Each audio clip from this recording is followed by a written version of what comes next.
Well, President Kenyatta insists he is neither interested in a third term nor supports any proposal to amend the constitution to remove the presidential term limit.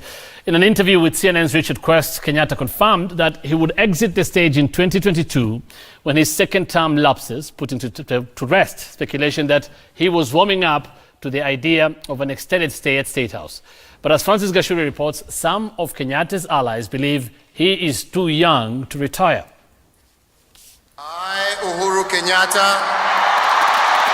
1 year after his State House occupancy was renewed, in a repeat presidential poll that was boycotted by his then arch rival Raila Odinga, Uhuru Kenyatta has moved to dispel talk of an attempt to extend his stay in an interview with CNN's Richard Quest. Are you going to try and seek to change the Constitution? Now, on your birthday, a simple yes or no will do on that one. No. Kenyatta was born on October 26, 1961. He will be 61 years old when the Kenyan electorate returns to the ballot to pick the next head of state in 2022. Though the constitution bars him from seeking a third term, Kenyatta's allies argue that he was too young to retire and ought to remain in the country's political landscape, a situation that would require an amendment to the constitution. And when anybody says, oh, we want you to stay, we want you to stay, you'll say, no, the Constitution says it. I'm not having a third term. Not interested in a third term. Didn't ask you whether you're interested. If asked, would you serve? No. That's a clear no. No. And even if he doesn't vie for the presidency in 2022, some proponents of amendments to the constitution have been pushing for a shift from the current pure presidential system of government to a parliamentary model of administration with an executive prime minister who takes charge of the day-to-day running of the government, while the president retains the head of state status, Kenyatta being linked to the premiership if changes to the constitution were effected.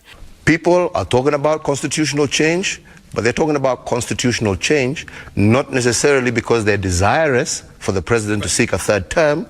They're talking about constitutional change because of issues related to the costs of running this new constitution, etc., etc. That's the issues that are on the table. But it's not the first time Kenyatta has been forced to clear the air on his political intentions at the expiry of his second term.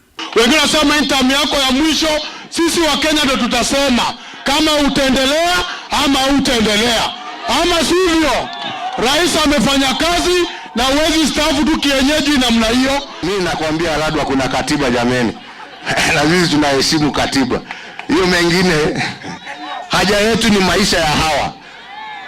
Tukiona maisha ya wananchi imekuwa mema, sisi tutashukuru Mungu na tumwambie asante kwa muda uliotupatia. In the run-up to the 2013 and 2017 presidential elections, Kenyatta said he would back his deputy William Ruto to succeed him at State House. However, his March 9th handshake with Odinga introduced a new dimension in the country's political landscape amid claims that the pact could scuttle Ruto's succession arithmetic in Jubilee.